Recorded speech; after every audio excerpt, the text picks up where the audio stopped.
Ladies and gentlemen, welcome to part one of a mini series I'm going to be doing on my channel where I teach you all what I know about coding strategies in ThinkorSwim. Code is extremely underutilized by retail traders. Almost all professional level traders at central banks or whatever you think of when you think of a professional trader are using some form of algorithm, whether in their actual trading or in their backtesting. Now, what ThinkorSwim strategies is going to do for you is backtesting. You're going to tell the computer where you want to enter trades according to an objective rule set, where you want to exit trades according to an objective rule set, and it's going to do that for you. It's going to simulate the trades for you. This will not take any real money trades for you or anything like that, so you don't have to worry about that. This is all simulation, all just backtesting. And today, for the first part, I'm going to be showing you all how to get trades executed. I'm going to be teaching you all about the add order function, which is how trades are executed. I figure, what's the point of starting a mini series any other way? Let's jump right into the fun stuff. Let's immediately get you executing trades. So hit the like button if you are excited for this series. Make sure you're subscribed so you don't miss future episodes along the way. And let's just jump into it. So what you're going to do, if you've never even heard of studies in ThinkorSwim, I would imagine most people haven't, didn't even know this existed. If you go to studies, edit studies, you've all seen this screen. This is where you add your RSI, VWAP, moving averages. Of course, you add all your studies. Well, there's a tab here called strategies, and this is where we're going to be creating strategies. Wow, thank you, Trey. You guys have learned a lot on this video already. Yeah. You're going to see a lot of ones already existing in here out of the box. So these little scrolls here, the ones that have the locks by them, are the ones that are out of the box on ThinkorSwim. Every other one are ones that I have coded. I've done a lot of this, of course. And this is where we're going to start. So we're going to jump into it. We're going to hit create and we're going to give it a name. This is for the video series. That's my name. Call it whatever you will. As you can see, when you create one, you already have an add order in here. We're gonna skip it for now, but this is the function I am teaching you all about today. This is the function that actually obviously executes the trades for you, executes what you define before this. So before that, let's go ahead and define something. Now, we're going to do this very simply right now. The point of this video is to focus on add order. We just need an example. So I'm going to go ahead and define my buy and define my sell. So these are parameters. You need parameters. I don't have them set equal to anything, so they're going to be errors. These are going to be parameters that we're going to call later inside of this function in order to execute, right? So we're going to define our buy right now. I want the RSI out of the box study. Let's just buy when it's under the out of the box RSI is 30. So let's buy when it's under 30. Let's sell when the RSI is over 70. And once again, if you don't know trade this, you're going over this really fast. This is not the point of this video. I just need to get something in there. This is not meant to be a real strategy or anything. This is just, you have to have buys and sells obviously defined or else the code isn't going to do anything. So let's go ahead now and jump into the add order function. I'm going to be reading straight from the Thinkscript help guide. This will be linked in the description of this video. You can start to look through all kinds of functions, all kinds of methods, anything you want to call, is there's defined parameters within this. So I'm going to be going over these parameters with you all today and kind of tell you how to get them set up. So out of the box, your order type is set to buy auto, which is fine, but let's go ahead. I always like to make mine so they make sense to me. Auto buy is just literally just whenever it's true, we're going to buy, which is fine, but I want to set it to buy to open. There are multiple different order types, and within this function help guide, you can see, you know, buy auto, buy to close, buy to open, sell auto, sell to close, sell to open. So buy to open means what you think it means. I want to open a position, let's buy it. Buy to close means cover. So if you sell to open, this is opening a short. Buy to close is covering that. And then obviously sell to close is what we're about to type in next to close your open position. So those are all the order types you can plug in. I like to set mine to buy to open so that it makes sense. And the buy auto and the auto stuff can get kind of wonky, especially if you start doing longs and shorts inside of your strategy. We're not going to do that today, but it's easier to just have it defined for me, buy to open. This no here, this is your condition. So this is what do you want us to look at? It's set to no right now. That just means it won't do anything. That means it's always false. No is just the false equivalent inside of the Thinkscript language. So right now it's just set to no. We're going to simply set it to buy. Guess what? We already have a code you can run. If I go ahead, hit apply on this now, hit OK, you should see that whenever, this is the SPY daily chart, once again, all just for example's sake, you can see that when the RSI broke 30 down here, it bought. This strategy bought SPY in 2018 at $260. But that's it. That's all it's done so far. We have done nothing else with this strategy. So let's go ahead and set up the second part. Why don't we just jump right into it? If I just Control-C, Control-V this, we're going to make our order type sell to close. Sell to close. I don't think these have to be capitalized, but I do it. I don't think anything's really cap sensitive in Thinkscript. I could be wrong in that. I'm sort of ranting right now as I type. Let's go ahead and set now we have our sell condition we've previously defined. Once again, this is your type of order and this is your condition. We have a buy to open when the buy condition is true. We have a sell to close when the sell condition is true. If we hit apply now, you're going to see the strategy taking trades. The strategy is entering when the RSI is below 30, exiting when it's over 70, over and over and over again. And you will notice that it's doing this at a clip of 100 shares each. Trey, why is it doing it at 100 shares each? How do I make that different? Let's talk about why it's doing that first. Important to understand. Coming back into studies here, if you have this global strategy settings, the default trade size for entry orders is 100 contracts. So this is just what it's defaulted to. I'm going to show you how you can customize it here in just a second. And also, it's defaulted to only allow one entry in the same direction. If we set this to more than one, I don't actually know if it's going to work right off the bat. Oh, it does. Look. So now any bar that the RSI is below 30, it buys up to 3 times. So that's a way you can come in and fidget that too. If you want additions in your strategy, if the condition's still true, then keep adding to the position. If you want to scale in, that's kind of how you do that. We're not going to worry too much about that anymore for this video though. Let's go ahead and get back into the add order function. So the next parameter here is your price.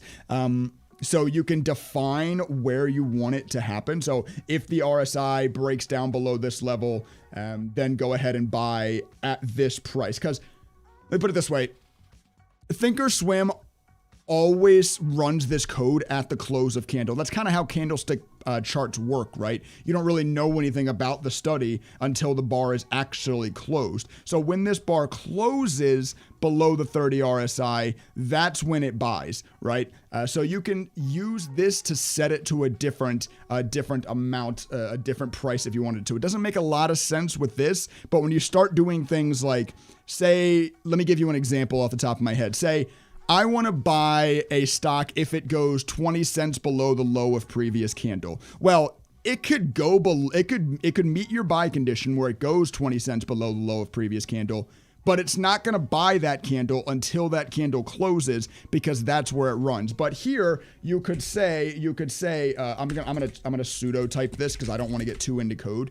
You can say, well, if it closes 20 cents below previous candle, actually buy at that price. So you can specify entrances here. What we're gonna set it as for this case is just close. Just buy the close of the candle, sell the close of the candle. That's what it's defaulted to anyway, but I want you all to see all the parameters there, and hopefully that explanation made sense. This is episode 1 of this series. I promise you we're going to get into more complex situations where this will be more utilized, and it'll probably make more sense to you then. But for now, episode 1, let's teach you how to get orders on the board and how to best utilize just getting orders out there, right? So the next parameter now is a fun one. This is trade size. So this is where I just showed you your global strategy setting is defaulted to 100. That's why it's always entering 100 shares and it's always just exiting your whole position. What I would argue most traders do is trade off a dollar amount, right? So let's not just do 100 shares. Let's set our trade size. Say you have a $25,000 account, $25,000 divided by close. So however many shares I can buy with $25,000, let's buy that many. Hopefully you guys can tell I know it's going to be small, especially when this video is compressed onto YouTube. But this order right here behind us just changed to 79 because at trading at around $310, it can only afford to buy 79 shares, right? Let's go ahead and back out so I can show you more examples. You can see as it gets more expensive, 57 shares up here. It bought 94 shares down here, 67 shares here. So you can start to use this, and there's a lot of different ways you can go about this as well. But you can start to use this to define your trade size outside of what just the global setting is. And then on your closes, we still want ours to just always sell all. So we're actually, here's kind of another lesson within a lesson here. It's defaulted. It's going to be defaulted to just sell all. Your sell is. So if we don't put this parameter in here, it's just going to stay at that default. And as you can tell, that's still working perfectly fine. So that's really the ins and outs of your ad order. Now there's some more stuff. You can change your colors. You can set the tick color to green on your buys. I didn't type color right. Also, that's not some reason. Oh, it's color.green, isn't it? Color.green. Yeah. So now my tick color is green instead. Now I also want to make, if I also want to make the arrow color green, I have to set this equal to equal. I could set that. And then the last parameter is name. So name equals subscribe to the channel. That probably has to be in text.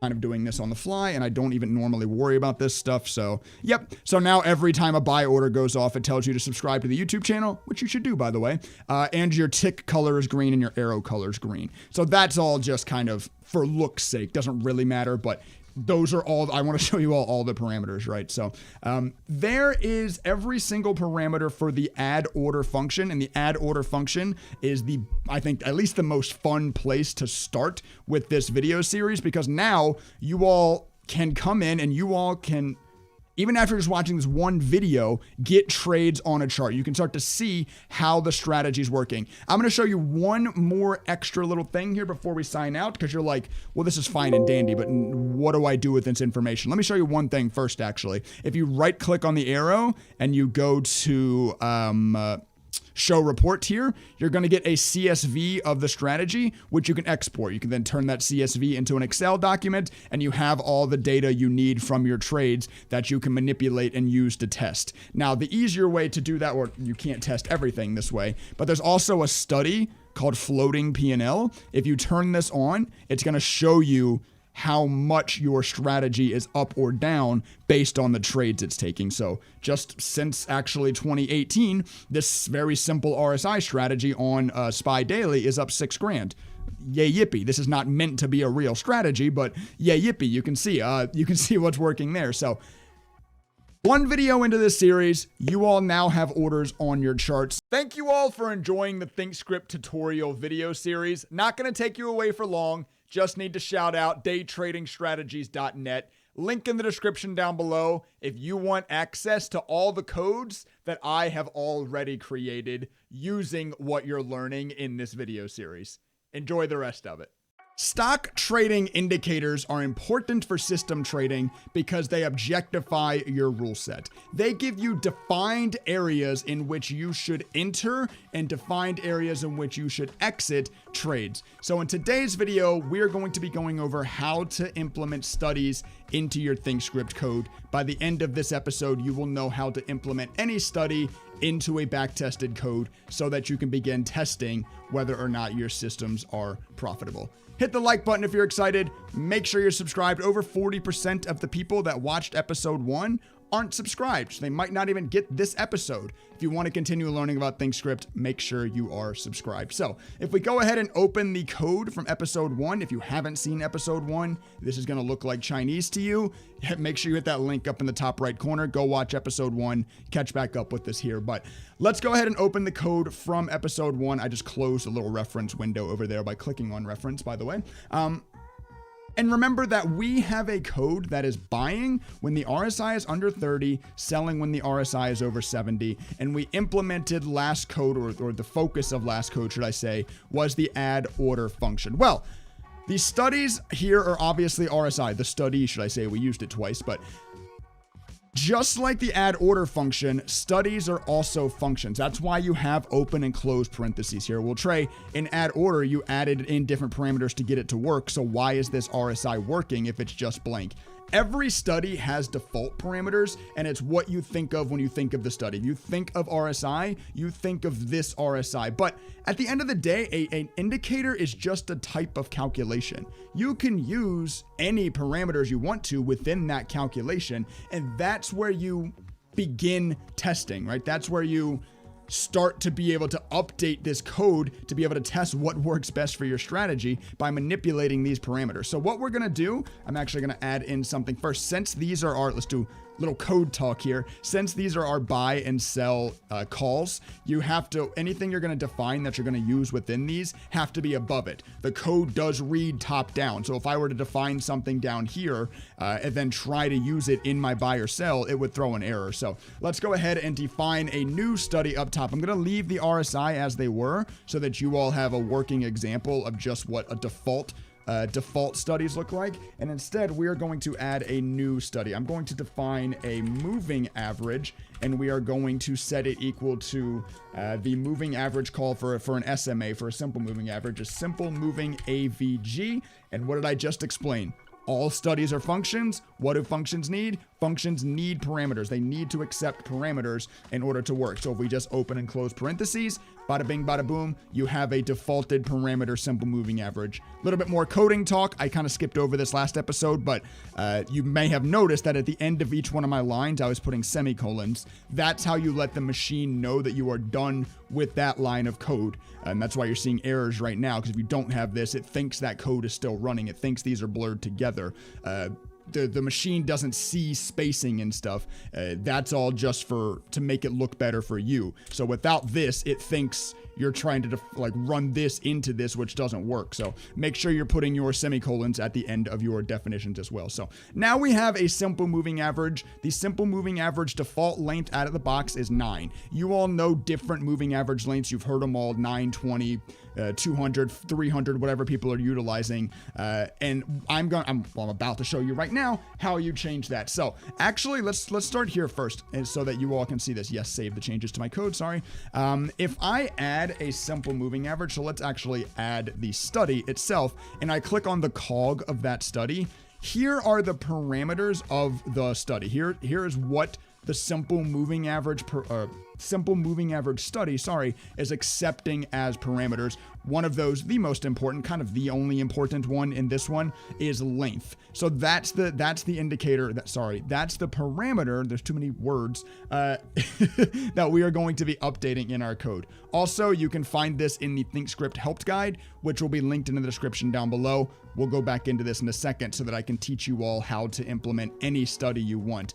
This is not going to be just a simple moving average video. This is an all studies video, but there are thousands of studies. So I want to show you all how you can just teach you all how to implement parameters, then send you off on yourself to figure that out for your own individual studies.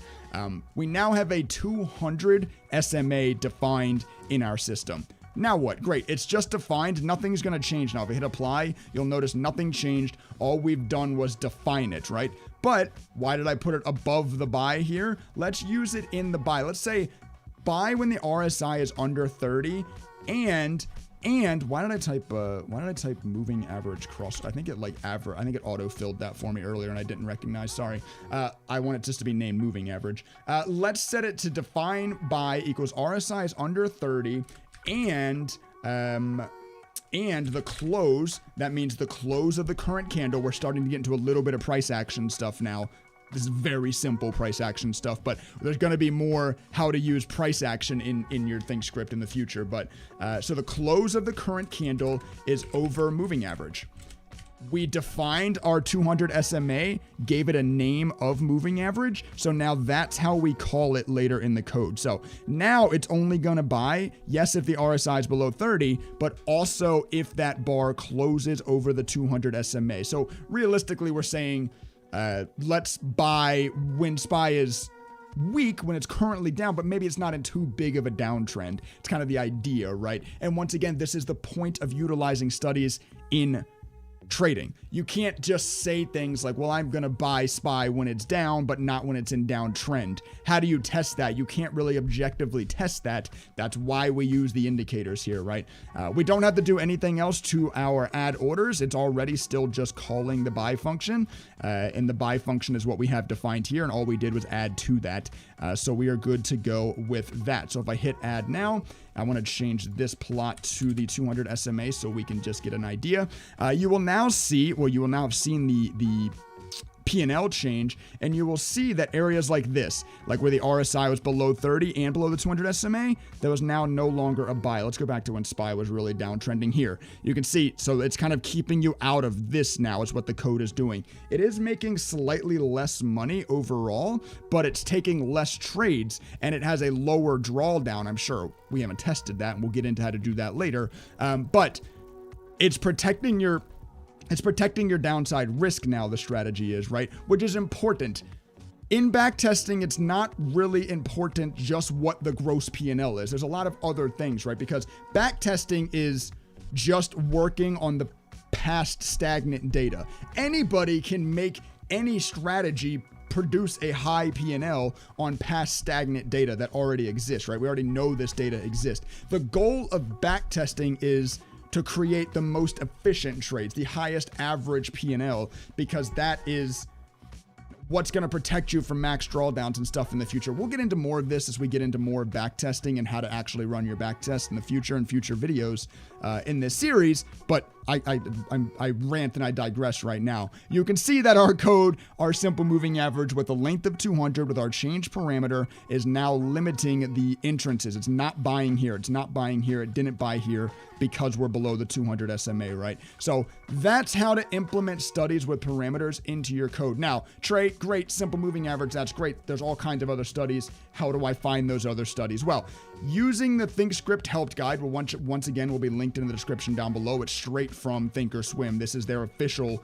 guide. This is not something I put together or anything like that. If you look in technical indicators off here to the right, and then you look into studies library, this is going to show you every study out there. Say you want to use the ADX. You use ADX in your strategy, or use the ATR. I know what ATR is.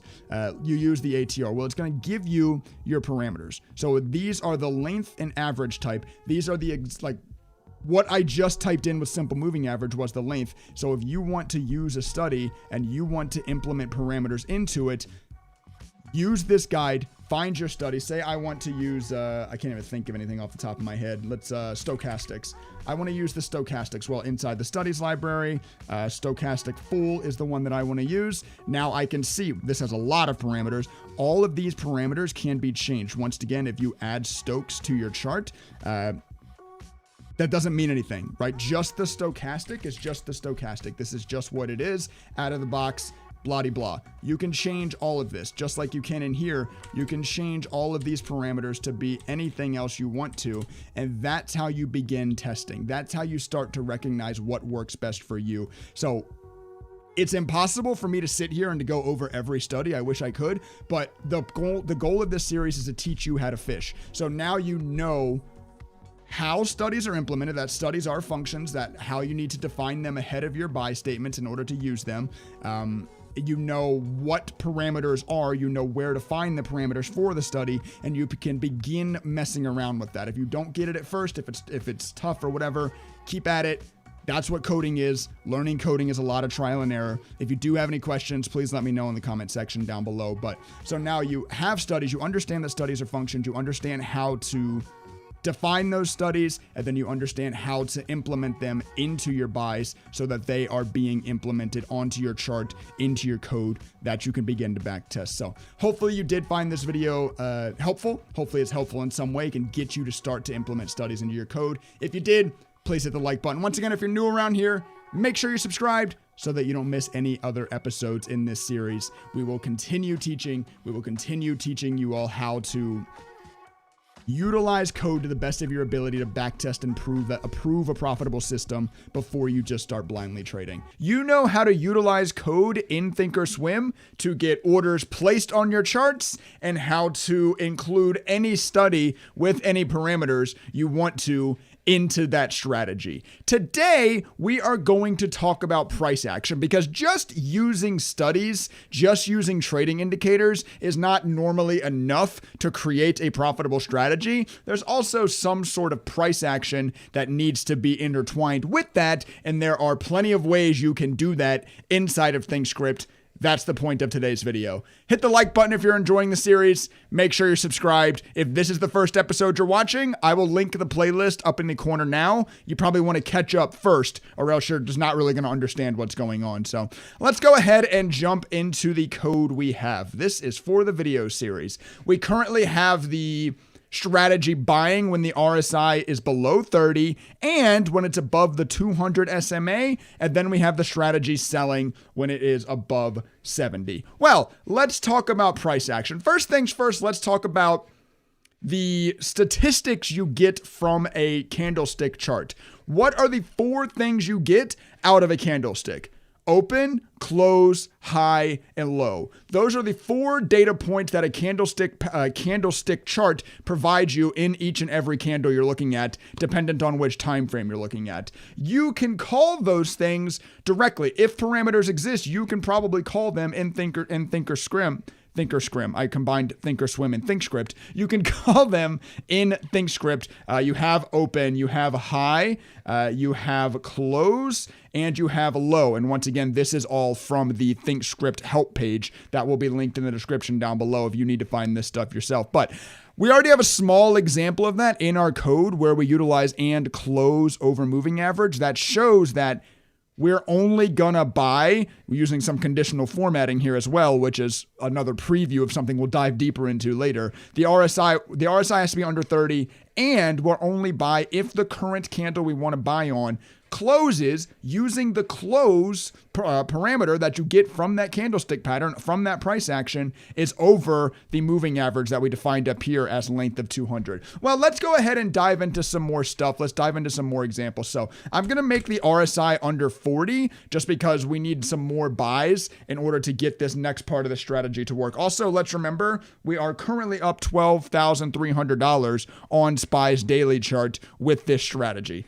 Let's see where that goes by the end of this video. Once again, not that these videos are meant to provide you with real working strategies. This video series is to teach you how to create strategies, teach you how to fish so that you can go make these yourself. But it's still fun to look at, right?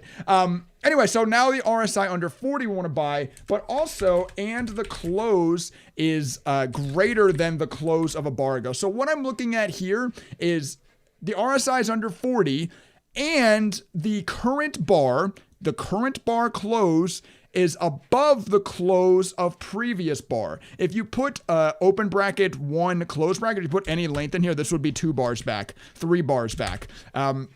That's going to adjust, obviously, whichever indicator you're putting it behind. You can do this with studies as well. I can look at the RSI from a bar ago back if I put it just like that there as well. But whatever you put that behind, it shifts it that number of bars back. Now, you can also do negative. That would shift it a bar forward. You want to be very careful doing that, though, because usually when you start looking in the future, you start creating strategies that aren't actually tradable, right? You can make the strategy make a lot of money on the computer, but it's not actually tradable because the strategy is looking in the future, which you can't do. But there are some very rare cases where I do need to use future bars for certain types of indications, at least for setups of trades.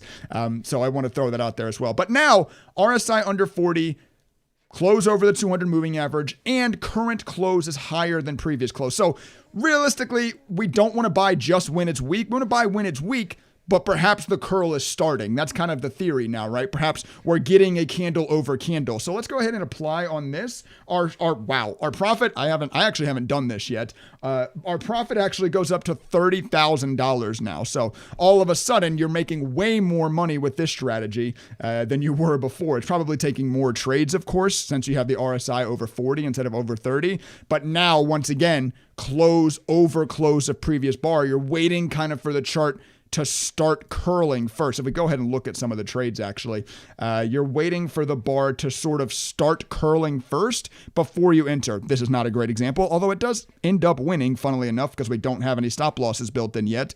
Something we'll get into in the future, but it waits. You see, look, instead of just buying, the RSI gets under 40 here. Under 40 is on this bar, but instead of just buying there, it waits for the curl. It waits for the candle to close over top of previous close. So this candle closed here. That was not a line. Let me get my drawing to line. This candle closed here, and this candle obviously closes above it. So it buys the close of that candle, kind of waits for that curl to start, right? So that's the first kind of tidbit I want to get into. Now I want to start touching on some other stuff as well. If we look into, let's go to the sell. Let's go down to the sell, and we're going to now take another step. We're about to get a little bit more advanced here. Instead of just selling an RSI over 70, that's very simple, right? Hey, if the RSI is over 70, just sell. Let's make it a little bit more complicated. And what I'm about to do is show you how, so I just showed you how you can look a bar back or 2 bars back or 3 bars back. But what if you want to look back at the range of bars over the last X amount of bars instead of exactly 1 bar back or exactly X bars back? We want to look at a range of bars. I'm going to set this sell condition to sell if the candle breaks over the high of X number of candles back, not exactly a number of candles back, but over a series of candles back. And I'm going to show you how to do that now. I'm going to type in the code, try to talk as I'm doing it, but we'll definitely explain as we go. So now I'm using high. Remember, open, high, low, close. Just as I used close here, you can use open, high, or low the same way. I'm going to use high because if the current candle is breaking out, that's where I want to be selling into strength, right? And then I'm going to type in highest. So this is a new function over highest, and there's parameters that need to be entered with this. I'm going to go ahead and type high of 1. And then I'm going to go ahead and separate. Anything you separate parameters with needs a comma. And we're going to put in 50. So this is looking at the highest point of the last bar. If the last bar, the highest of the high of last bar, which is what we want to look at. We want to look at the high of last bar, is over 50, over the highest point in the last 50 bars, then go ahead and sell. If I hit apply now, remember we're at 30,000 on the floating P&L. If I hit apply on this, we actually go down to 23,000. Now the bar is not just selling when it's over the RSI, but it's looking back at the last 50 bars. And when it breaks whatever the highest point of the last 50 bars is, that's where it's selling. Actually a little bit less profitable though. So this is where we start to test, right? And another thing I'm about to add, another lesson within a lesson here. I'm going to go ahead and copy this, and then I'm going to set so I'm going to use another new function called plot, which is also in the Thinkscript help guide down below. Everything you need is in that Thinkscript help guide, teaching you guys how to use this along the way as well. I'm going to go ahead and type in plot.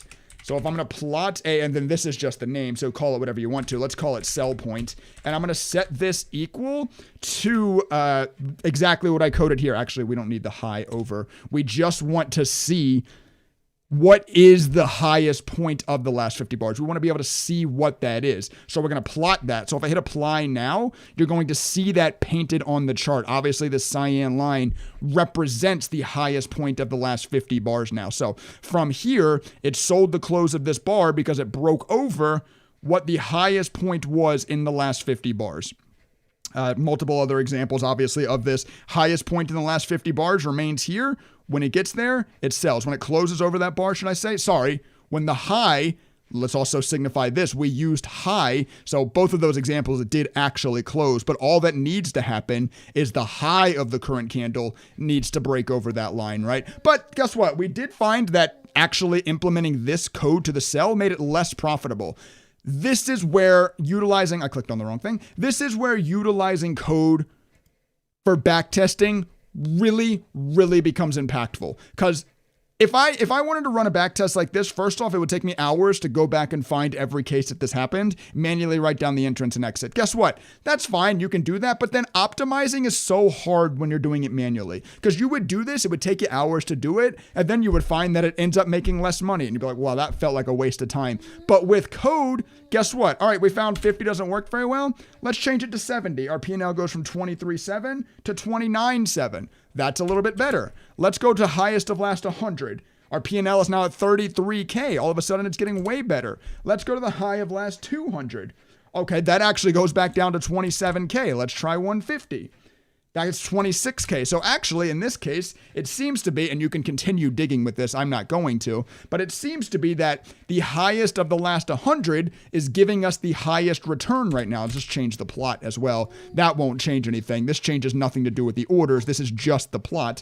But did you just see why this is so useful, why this is so impactful? I just backtested 5 or 6 different strategies right there in about 10 seconds, right? And I did it while explaining it to you, because I don't have to go back and refind manually every time where the trade happens according to different parameters. Every single time I change this parameter and hit apply, I'm running a backtest. I'm now seeing if this is more profitable than before. That's why this code is so impactful. That's why I'm making this this video series, and I really hope you guys are enjoying it. If you have any questions, let me know in the comment section down below. I'm answering all of them down there. Hopefully you found this useful. You now have an idea of how to utilize price action in your Thinkscript code, and we are going to get way more in detail with this in the future as well. But right now, you know how to utilize open, close, low, high. You know how to look X number of bars back, and you know how to look over a series of bars back, which is really impactful. You also know how to plot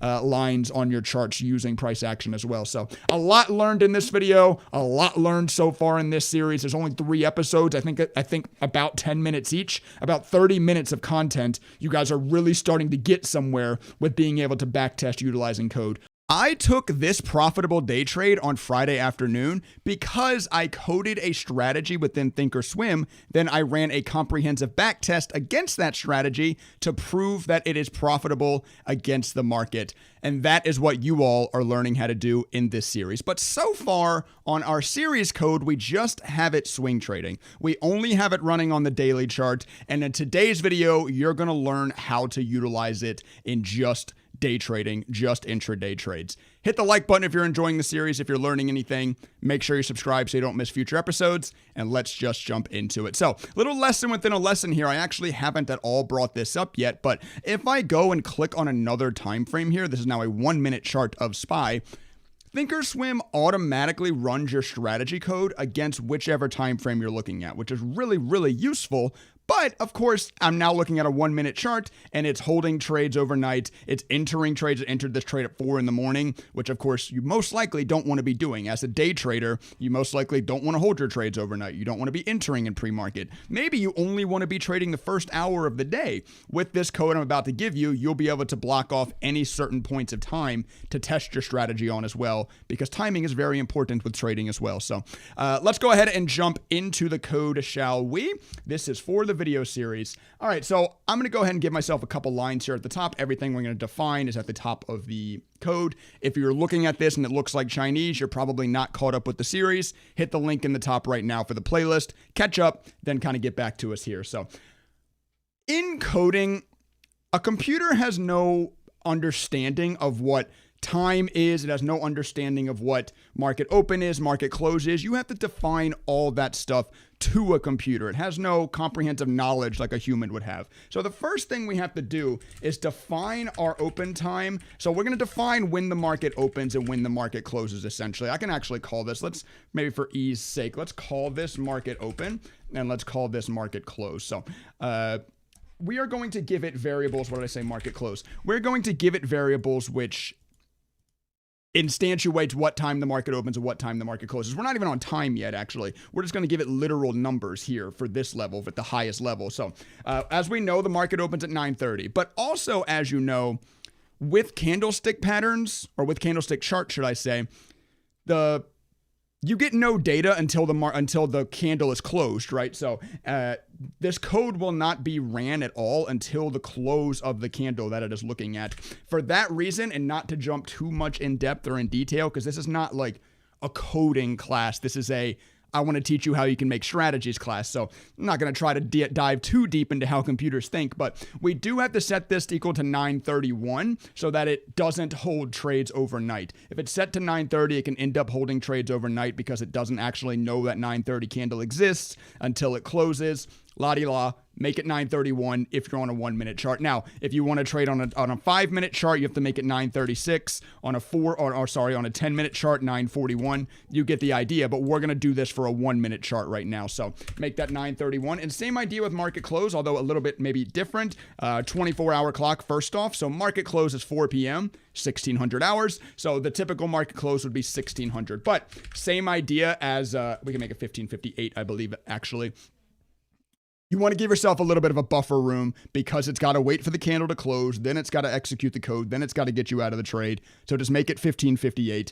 That's 358, of course, and then let's move on. So now we've told the computer, we've given the computer at least numbers for what time market opens and what time market closes, but it has no idea that that's time. It just knows those are numbers right now. So now we have to bring in some time functions, and thankfully we don't have to define what time is. I don't even know how you would do that to the computer. There are out-of-the-box functions that we can pull for this. So if we go ahead and define begin, this is when our trading day is going to begin. We want to be taking trades when the market's open. We're going to use the parameter the formula seconds from time. This is just, it's going to be looking how many seconds away from whatever variable you put in here is looking at. And we are, of course, going to put in the variable market open is when we want to begin. And we'll get into defining how many seconds here in a second. Right now, we're literally we're taking what the variables that we've told it, turning them into some form of something that we can use as time. Then we go ahead and define an end as well. So this is when we're going to end. This time we're going to use seconds till time, and then we're going to put market close in here. So this is the same idea as seconds from time, seconds from being after 931, and then seconds till being before 1558. So let's go ahead and use that then. If we define now our trading day, let's actually put this on a separate line. If we define our trading day, we're going to define this as seconds from time till market opens. So we need to be after 931. We need to be a positive amount of seconds after 931. So if we set this to begin, being our seconds is greater than 0. So now it is only, this definition is only going to be true, meaning it's only going to fire, it's only going to activate if we are at least 1 second after 931. And two conditions have to now be true in order for trading day to be active, since we're using an and statement here. End is greater than 0 as well. So we are also, remember seconds till time, we are now a positive amount of seconds before 1558. So the market is opening at 9:30, closing at 6 o'clock. Define those variables, instantiated those variables into seconds from and seconds till time functions, and then we brought those functions into a statement that we only trade when the market's open, essentially. That's what we brought in here. Now, this means nothing yet. Okay, great. We've defined our trading day. Remember, you also have to append that onto your buy reasoning. And so once again, and this has to be true, and trading day. If we just type in trading day there, that's what we call the variable up here. So, and it's only going to buy if these two statements are true that we just defined up here. If we go ahead and hit apply, you should see that there are no more trades being entered after hours, represented by the lighter gray boxes here. No trades are now entered after hours. But if we look at this case right here, you will see that it's still holding trades into after hours because we have not defined anything for our sell yet. We only added something to our buy condition. So let's jump back into the code because as a day trader, you probably don't want to be holding trades overnight. Let's jump back into our code. We have to define one more thing. We have to tell the computer what the end of the day is, right? So if we go ahead and define end of day equals end, and then we give this, actually, let's do it down here. It's going to make more sense. Let's get away from those variables. It's kind of an acting. We're going to space them so the acting upon variables are all together. End of day equals end is less than 121. So there are less than 2 minutes till the market closes is defining end of day for us. So once again, we have to make it 2 minutes because that's the way candlestick patterns work. You have to give it some kind of buffer. I'm not going to dive too deep into why you have to code it like this because this is not supposed to be a coding lesson as much as it is I want you all to know how to get strategies into ThinkorSwim. So if you have any specific questions, please ask me in the comment section down below. But just know on a 1 minute chart end, less than 121, less than 2 minutes, this is in seconds, of course. We are looking end is seconds till time. So 2 minutes, that's going to ensure that you don't hold trades overnight on a 1 minute chart. Once again, if you want to use a 5 minute chart, you have to add, you have to make this a different number, a larger number for a larger buffer away because you're looking at 5 minute candlesticks, of course. Now, we need to append this onto our cell. But guess what? If I just do this, so in end of day, just like I appended that it only enters trades when the market's open as an and, now everything in buy, the RSI has to be below 40, the close has to be over the 200 MA, and the candle must be above previous candle, and it must be market open time, right? All of those have to be true. And then it sells when it breaks the highest point of the last 100 bars.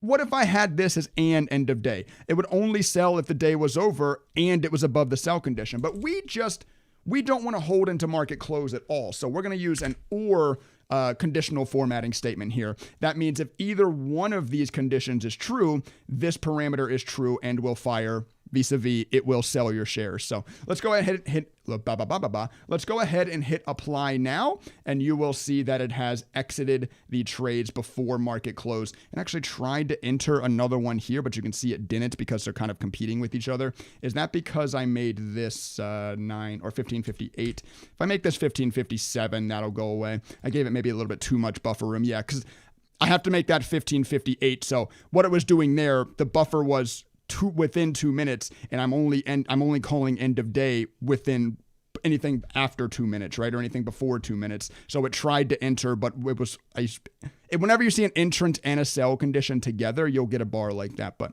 we can fix that easily by just making sure this buffer is slightly less than this buffer, so both conditions can't be true at the same time. Now, you will notice that because of the buffers we put in, it's actually selling 4 minutes before the market's actually closed, and that's fine. You have to have those buffers in there to ensure that the sell condition is true so that it doesn't hold overnight. But let's make one quick tweak that makes it actually sell the last bar of the day, right? We don't want it selling 4 minutes early, and we could do that very easily. If I come in and I add to our end of day in our sell condition, if I make it +4 here, like I said, I told you all earlier, we taught you all before, you can use bracket number bracket to make the code act on other bars into the future or past. If we just put 4 into the bracket on end of day here, then we hit apply, you will see that it actually is selling the last bar of the day now. So now you have in our code, we have coded it so that you can utilize time frames to make it only day trade. If you want to use strategies, you can only day trade now. And you can even change this. If you want market close,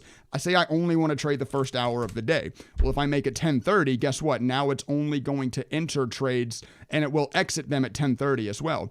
Get out of the trades here at 10:30, only trading the first hour of the day. So you can come in and utilize that code in any sort of way you want to as well for specific time frames. So now we have turned the code into something that can be used for day trading. I know it's a little complicated. Sorry, whenever you start dealing with time in computers, that's kind of as complicated as it gets, at least at the elementary level of coding. And I'm trying to keep this as high level as possible. Once again, any questions in the comment section down below. Losing trades. We all hate them, but we all take them. Trading is a game of statistics. If you have a win percentage, that implies you have a losing percentage, but you need to have a stop loss within your strategy to protect yourself from the worst case scenario. In this series, you are learning how you can utilize code within ThinkorSwim to automate your backtesting. What we're going to do today is implement an automated stop loss into that test so that you can find the best possible exit strategy for your statistical advantage. Hit the like button if you're enjoying the series. It does help out. Make sure you subscribe so you don't miss future episodes. And let's jump right into the code. As always, if this looks like Chinese to you, you probably have fell behind or haven't yet seen the entire video series. Linked up in the top right now. Catch up. Come back to this video. All right, so we have a strategy on SPY that is now day trading SPY, buying dips when the RSI is below 40 and when the candle starts to curl, as long as that dip remains above the 200 moving average. And then we have it looking for profit take when the high breaks the highest point of the last 100 bars. When you're backtesting, you have to think about future-proofing as much as possible. Anybody can make a backtest, make a bunch of money. That's great. Backtesting involves working with static data. You can get yourself in a lot of trouble with backtesting by just making it print a large profit number and thinking you found some great secret, but you have to future-proof it as much as possible, and you do that one with stop losses, which is the most important part, which is what we're doing today, and others with more in-depth backtesting, which will be another video within this series. Today, we're going to focus on stop losses. So stop loss is very, very important. Your system strategy must have one because, like I said, even if the worst case scenario hasn't happened in the data set you're testing, you have to future-proof for that. So all we're going to do, so we have parameters defined here, defined as buy and sell, and then we have order functions that are taking those parameters and actually telling the computer to act on those parameters. So for a stop loss, you can probably guess we're just going to come in and define a parameter set for a stop loss. We're going to call it stop loss, not stop less. And we're going to give it right now. Remember, the point of this video series is not to create some great profitable strategy. It's to teach you all how to fish. It's to teach you all how to do this. Now, funnily enough, the strategy is actually up $592 in the last 30 days, which is interesting, but I'm not going to come into this looking for an amazing stop loss. I'm just going to throw in a number right now. Let's just stop out if the RSI goes below 30, because we're buying when the RSI is below 40 and starts to curl. So if that curl fails, continues rolling, the RSI gets below 30. Remember, we use these trading studies to objectify our rule set. Not that the RSI going below 30 necessarily means anything, but it's just you need, if you're going to backtest using a trading system like this, you need objective rules when to say, okay, I have to get out now. And the RSI being under 30 is one way to do that. Is it the best? Probably not. That's not the point, though. The point is to teach, right? So we have the parameter now defined as stop loss,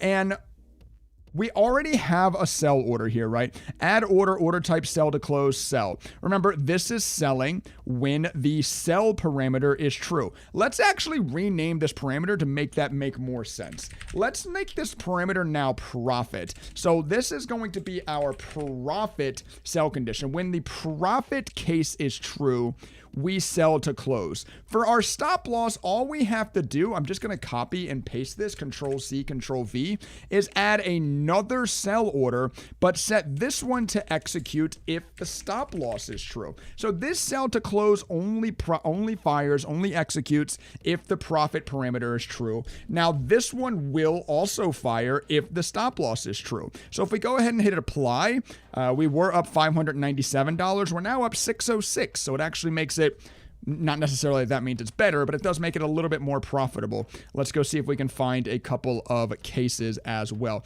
Let's actually, I'm going to do this really quickly. I want to change the names of them as well so that we can see when we look at the, when we look at our chart, we know exactly what's going on. This is a profit sell, and this is a stop sell. So name equals profit, name equals stop. So I know when I'm looking back on my charts, I know which one of those fired. That's very important in coding to know. That's how you really break down your testing, right? You know which variables are firing. So right here, we know this is a stop loss. Guess what? You bought the dip started to curl. You bought, great, didn't quite get to your profit target, started to roll. You're now selling at 414 instead of this wouldn't have before. This wouldn't have executed until the end of the day. It wouldn't have gotten out until 412.38. This is why having stop losses is so important. You need to protect yourself from the worst case scenario. I mean, the worst case scenario is even way worse than this. I mean, this is not even, it's a relatively tame example. I mean, imagine in the future, SPY could have done anything here, right? Stocks can do anything. That's another big reason why you need stop losses. This could have closed at 408, 405, 40, like way down here, this could have closed. It could have got really ugly for the strategy. That's why in your back testing, you need stop losses. So we now have a stop loss firing based off the RSI. Well, our sell condition, our profit condition is a price action strategy. We made the first video of this series was how to add orders onto your charts. Then we talked about studies, and then we talked about price action. So we created an order for a stop loss. We created an order using a study. Now let's create an order using price action. Let's kind of go over what we've already learned in this video series and apply that as we go through the rest of this series. All right. So we currently have our stop loss set to RSI 30, currently have an add order set to it. Let's use price action instead. Let's use the exact opposite of this. We take our profits when the high breaks over the highest point of the last 100 bars. Let's do the same thing. So remember, you get 4 data points from every candle: open, low, close, high. Did I say that right? I think I said that right. So we're going to use low if the low of the candle is less than the lowest of the low of the last bar of the last 100 candles. Let's look at how this stop loss works. And let's also plot that, just like we plotted the high point. Let's plot the, or we plotted the sell point. Let's plot the stop point here as well, so that we can see this along the way. Let's call this stop point. And this is lowest of low, not highest of high. Bada bing, bada boom. So let's have that plotted there as well, so that we can see exactly where this is selling. So now it's only up 523. Did go down a little bit. The P&L went down, but it might still be more efficient. We'll get into how to do that testing later. And look at some of these stops it's taking now. Okay, so this is an interesting case. The same scenario we were just looking at with the RSI, where it bought, sold when it broke down the lowest, actually just immediately rebought again because it curled, and then got stopped out again, unfortunately. So maybe it's not as efficient. It's also just one case though, right? You can't look at, whenever you're testing anything, you can't just look at one case and go, well, this obviously doesn't work as well. But remember, as I go through everything, I'm starting to talk fast and rant. As I go through everything with this series is to teach you how to fish. This series is not to give you profitable strategies, although there's more of that kind of videos on this channel as well. This series is to teach you how to create a strategy. You now know how to get trades on a chart, how to day trade, how to use studies, how to use price action, how to use both studies and price action on stop losses. Whether it's the most efficient or not, you know how to do it so that you can utilize this code. You can utilize Thinkscript inside of ThinkorSwim to start proving your own strategies. And remember, you don't have a strategy in the stock market if you've not proven it has a statistical edge. If you're not trading something that's not a proven statistical edge, you're just gambling your money away, right? So this is very important. You all now know how to implement stop losses into the code. 99% win rate. 40,000% in profits, 20,000% in profits. You have all seen backtest videos like this, and hopefully you know, but maybe you don't. These are not real backtest. Backtesting is very, very easy to fake. And in the last episode of the Thinkscript miniseries on this channel, I'm going to be going over how to utilize the code that we have written to not only backtest, but to ensure that you're backtesting properly. So make sure you hit like if you do enjoy. Make sure you subscribe so you don't miss out on videos like this in the future. I trade live over on Twitch TV every day. See you there. Jump into it. So we now have a code that is, remember, simulating trades. It is taking and entering where you want your strategy to take and enter trades. And with that, you now have a backtest. But let's talk about kind of the 3 big things that can go wrong in backtesting. Of course, we haven't done them with this code because I'm trying to teach you right, but let's cover the 3 major mistakes people make. The first is impossible trades.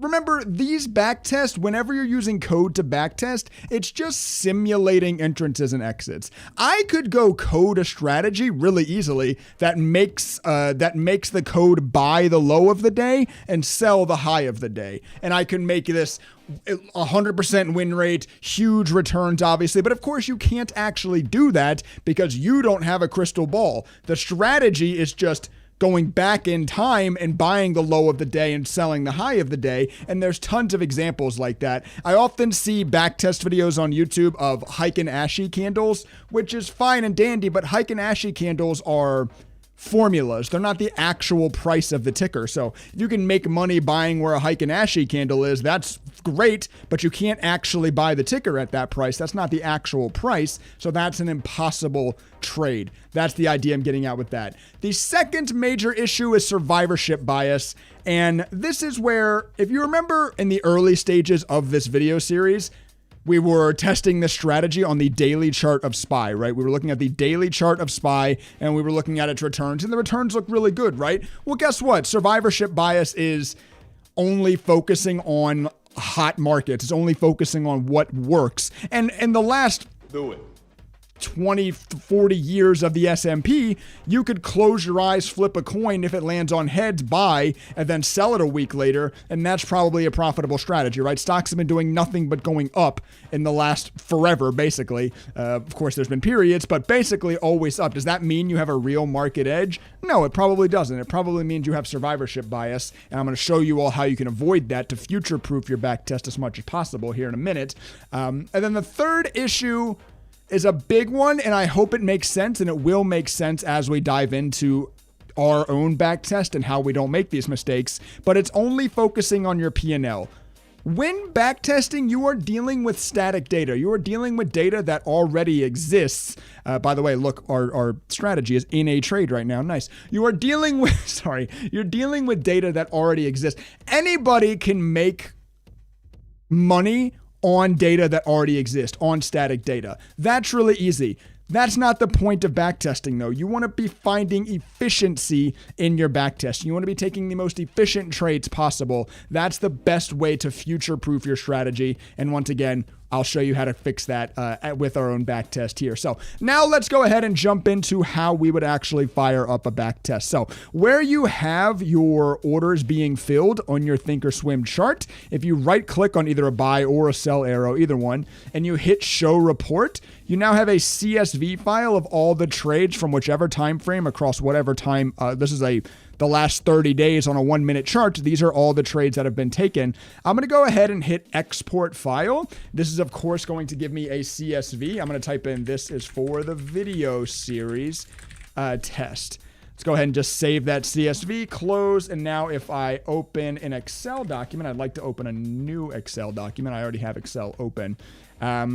So if I go ahead and open up Excel, I go to browse. That document is saved in my documents folder. I have to change this to all files since it is not an Excel file. It is a CSV file. This is for the video series. This is your data dump. This is what you're going to be provided with. CSVs are not great at formatting. So when you load it, you're going to be brought with this. Quickly, if you just click on the B column here, you cut this out and move it over X number of rows. It really doesn't matter how many, and then just paste it. So I just cut the B column, pasted it somewhere further off to the right. Then I'm going to take this file. I'm going to go to data up here at the top. You guys can't see that. If I hit data here at the top, and then I go to, text to columns, I'm going to delimit my semicolons, and I'm going to hit finish. That's going to break it out. I'm going to do the same thing with the A column. I'm going to delimit my semicolons, finish. Yes, there's already data here. That's fine. Now look, it looks way better, right? All of a sudden we have data that we can work with. And this is not going to be an Excel class. I'm not going to go through exactly how I set up my sheets and how you should calculate your formulas and stuff. You all figure that out yourself. But now you have data that you can work with. And where you want to get to is a test like this. This is an actual test that I have run. And this is where kind of how I set it up, my entrance and exits with the news that was sharing. This is not from your Thinkscript report, by the way. These are handwritten in. And then I calculate the rest of this. But I calculate my total P&L, win percentage, average P&L per trade, the max win, the max loss, the average win, the average loss. And all of these are just Excel formulas and your average R&R. But this is backtesting. This is where you want to make sure you want to make sure you do this on at least 100 trades. You've all heard that before. With at least 100 trades, prove your strategy. And that's great. But this starts, let's get into the second issue I talked about. The first issue was don't take impossible trades, and that is fixed by when you create your strategy, make sure that you're creating a strategy that can actually be traded upon. And we've already done that, right? So we don't need to fix issue 1 with our backtest. But let's talk about issue 2, which is survivorship bias. And that is looking at 100 trades on just the chart that you wrote the code against, just the subset of data that you wrote the code against, just running that backtest. That's fine and dandy, but you don't want to look at just where it worked. We have optimized this code to work as best as it can on the last 30 days of SPY. Now, what you want to do in backtesting is you want to take the code that you optimized for a subset of data, and then you want to test that same code against other subsets of data. That's the best way to future-proof your strategy, to not just write a strategy for the entire data warehouse, but to optimize for a specific and then place that into others. That's a well-known statistical kind of theory in data testing. What I'm going to do here, I'm going to go to on demand in the top right. Let me shrink my ThinkorSwim so you can see what I'm about to do. If you hit this on demand button, maybe you didn't know this existed. This will take you back to any past day. So today's Valentine's Day, actually. Happy Valentine's Day. Let's go 30 days back from Valentine's Day. Let's just say January 9th, whatever. So now I have ran the test on the most recent 30 days and I pulled that report. Now, using the on-demand feature, I can go back and I can run the report again for another previous 30 days. Starting on November 23rd to January 6th now, I can run the report. And you can see this 30 days, it actually made $779 as well. But you do this over and over and over again, collecting subsets of data across different market conditions as well. You'd probably want to go run this same strategy during COVID, during the 2008 housing crisis, during the tech bubble, during the giant bear market.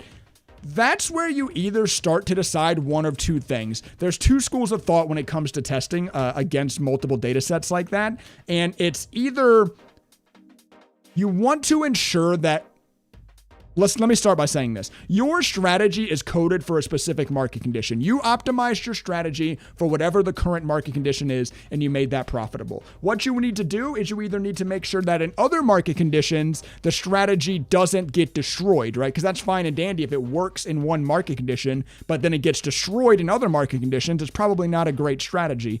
Or if you can, and this is harder, you want to find and optimize which market condition the strategy works in so that you know to only trade it during that market condition. If you can objectify that, that's another great thing you can do via going back in time using the on-demand feature in ThinkorSwim.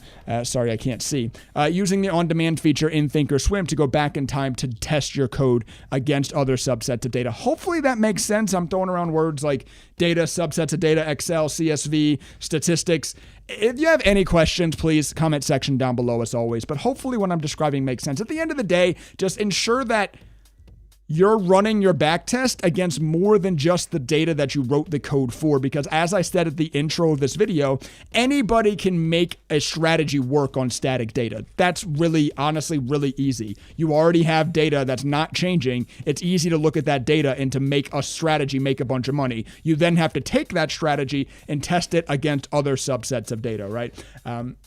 And then let's also talk about the third point here, and this will be quick. The third major mistake is only focusing on P&L. Along that same line, perfect transition, anybody can make a strategy, make a lot of money. What you need to focus on is your win percentage, your R&R, and this average P&L number. I care way more about average P&L than I do about total P&L. I want to, in my backtesting, make and optimize the strategy to have the highest average P&L possible. Because once again, I'm going to repeat myself for I think the fifth time, total P&L is very easy. Anybody can optimize for total P&L, but in order to best future-proof your backtest, meaning to ensure that to give you the highest probability, at least there's no ensure and no guarantee, past results are not indicative of future, blah, blah, blah, blah, blah. You've all heard that. But to ensure you have the best chance moving forward, you want to be taking the most efficient trades possible, not just whatever grossed you the highest P&L in your coding, right? So That's it. That's how you use Thinkscript to backtest. That's how you backtest appropriately. That's how you correctly backtest. And that's going to wrap it up for the video series. If you guys are just watching this video and you haven't seen it, there will be an entire playlist. I also plan to put together a single video of all these videos together. But you all now know all of the basics you need to know: how to get a strategy coded into ThinkorSwim with stop losses, how to make the strategy only day trade, how to modify time, how to modify position sizes, how to plot your points. You know all the basics that it takes to write a strategy using Thinkscript. This channel will now become an area where I will be covering more and more strategies that I find are useful utilizing Thinkscript. So if this is interesting to you, you want to see more strategies, you want to dive deeper into code, make sure you're subscribed down below. Hit the like button if you enjoyed the series, if you enjoyed this video. And with that being said, I'm going to go ahead and sign out of this video. I will catch you all in the next one.